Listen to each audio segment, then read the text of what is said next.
Did I scare ya? Hello everybody and welcome back to the channel. It's been quite a while, hasn't it? Yeah, about 2 months since I last uploaded. Yep, that'll do. And yeah, all that matters is that I'm just back.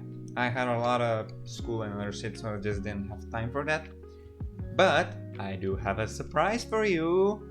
Drum roll, please. Ta-da! New model, eh? What do you think? Everything's animated. I planned on debuting this model around Halloween, but I had to scrap the idea because of multiple reasons. But I do still have this. If you look close, there's actually jiggle physics in the fucking pumpkin. So yeah, the entire point of this was just shoving my head down a pumpkin, so yeah. I also replaced the eye, so looks cool in my opinion. Now, let me take this off.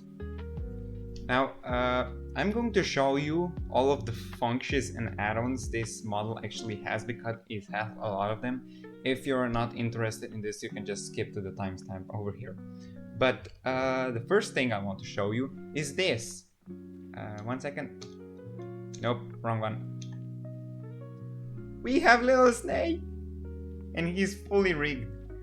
He's blinking and he moves around with my head. Basically, he's supposed to be helping with the little maibe. Look at how cute he is! Anyway, I made a throne. I hope it's not too hard to see my avatar.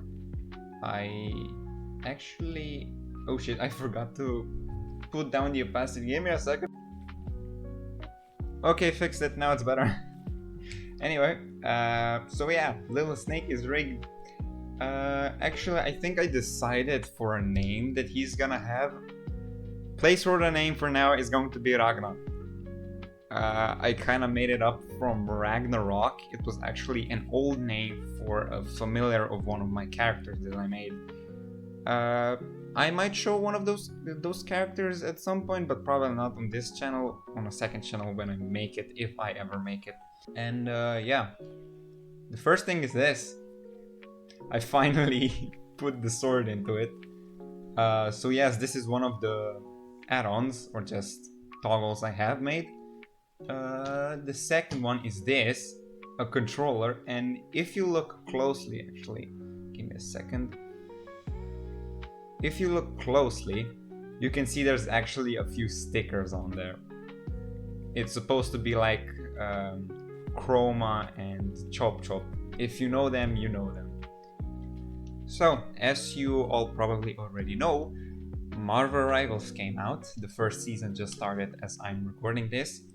And yeah, the question now is, it's supposed to be an Overwatch killer, but what does this mean for Paladins? Well, in my personal opinion, I think this might be a little bit of a problem for Paladins, but I still very much prefer Paladins.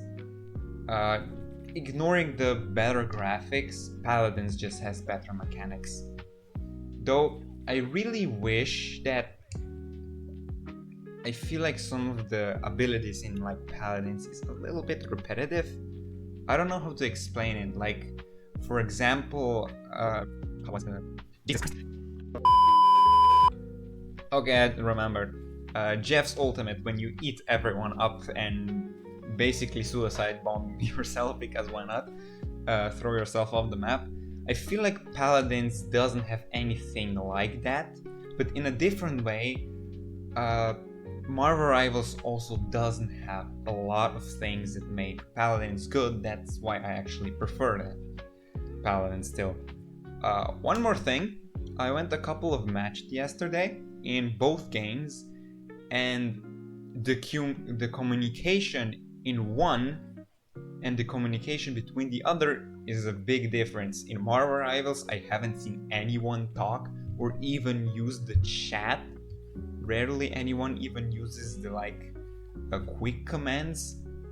But the 3 or 4 rounds I went in Paladins, everybody's talking suddenly. Like, It's all the noobs and went to Marvel Rivals or somewhere, I don't know. It just feels much better, so yeah, that I think this is actually gonna be a little bit of a W for Paladins, but yeah, it's going to fall off. I went and looked at the current players a while back, and yeah, compared to Marvel Rivals, it ain't much. The peak for Paladins actually was 600,000 players active all at once. Marvel Rivals has about 660, something like that. Anyway, yeah, there's a big difference. If Paladins wants to continue existing, I think the only path forward is Paladins 2 or something like that. Now, let me give you an example of specifically why Paladins is better than Marvel Rivals and why Marvel Rivals has some things better than Paladins. So, the first thing that Paladins has is the item shop, the mid-game item shop, cards, and talents. This alone makes the game so much better because I don't know what is it, but these little tweaks to the character just make it have so much potential. It's just amazing to me. I don't know why, but it just makes my hands shake and my blood boil in a good way. In a good way. I mean it in a good way. On the other thing, Marvel Rivals has that like destructive environment. What was like, ooh, this is gonna be interesting. But then you realize that you barely notice it. You barely notice the changes. I usually go rounds without even touching this mechanic. Though it is interesting when the map changes shape. That's very interesting. Sorry, I'm clicking a pen if you can hear that. But I don't feel it that much. It's like it's barely there. One other thing that is also very good about Marvel Rivals, if you ignore like maybe Storm and Black Widow, there is no big like problem with balancing because everyone is just overpowered. You know the saying, if everyone's overpowered, no one's overpowered. So Paladins does still struggle a little bit with that, and there's still a lot that needs fixing, mainly actually because of talents and cards. That's the main issue, but in my opinion it's worth it. Like, yeah, okay, we have Leon with 3000 billion damage, blah blah blah blah blah, but at least I can play Dragon Fangs. I probably wouldn't be able to survive with normal Koga. I would not like him at all, probably. Even if there's 50 other characters, I would not like him at all. Now, since Marvel Rivals is still early, there's a lot of problems have been. At least I have suffered from the 99% bug. It's still a problem because I have no goddamn idea why they did that, but the round starts when it starts. It doesn't wait for all the players to come in. What the fuck? Jesus Christ, why? Why would you do that? It's absolutely stupid. There's no good to it. Why would you do this?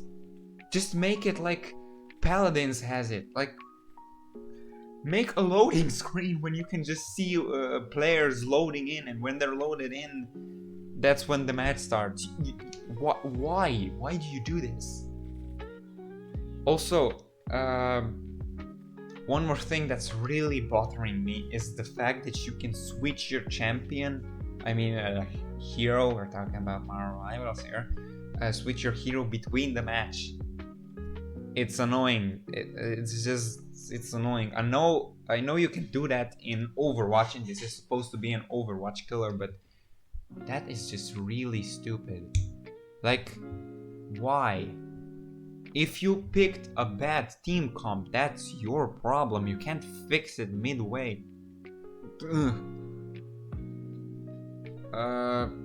Yeah, I mean, like, you're gonna lose the game. It's not my fault you fucked up the pick.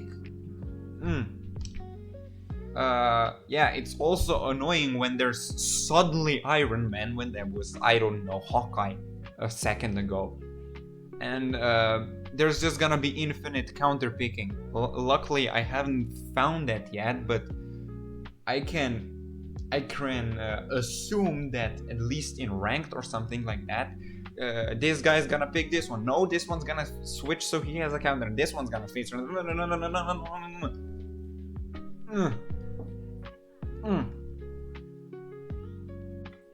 Though, one thing I am really happy they did though is if you switch from a character to character, I think it cuts your ultimate gain in half. So you can't just, I don't know, play Hawkeye or something and then switch to Iron Man so you can nuke the map, because it would be unfair. But on the other side, unlike Paladins, if you fuck up an ult, you lose all of your percentage. Like, for example, what is Scarlet Witch, if she starts chanting pure chaos, and then suddenly, I don't know, Penny Parker webs her fluid at her. Oh yeah, fluids her web at her. As she gets stunned, she loses her entire ultimate. Like, why? That's just... it's a little bit disappointing. I prefer much more when, for example... also, Tiberius, I'll pick him for an example. When you pop his ult, I think like 40% or something goes away. And then with each dash and twist and blah blah blah, one of his abilities, you lose a percentage. Which means that if you don't need the last slash, you can just cancel and save like 10%. It's not much, but it's 10%, dude. So yeah, that's another thing that bothers me. But at the end of the day, Marvel Rivals still isn't horrible. It's if you look at the player count, you can see that it's not bad at all. But in my opinion, I think both games deserve for me to play them, or take it however you wish. Okay, I'm gonna play them both. I enjoy them both. Mostly I'm going to play Marvel Rivals because I'm kind of getting sick of the maps, not characters, the maps. And I've also been getting quite a lot into Star-Lord, and at first I liked Bucky Barnes, but no, Winter Soldier, he ain't for me. If you probably know that I suck at Droxus, so nope, ain't doing that again. Yeah, I know Star-Lord is a 2-star difficulty, but do you know how many people play Venom? He has like 1 star and nobody gives up. So, well, that's gonna be it for today. Bye-bye! Not just kidding, I have to give you a proper outro after so long time. So, everyone, thank you for watching and giving my channel one more try after 2 months of dying, basically. So, you know how it goes. Like, sub, give me a comment down below what you think about the new game, Marvel Rivals. So, yeah, I'll see you next time. Plus, I have a lot of depth. I promised like 3 videos. I still haven't done it. I promise I'll do that sooner or later. But that's really it. Bye bye!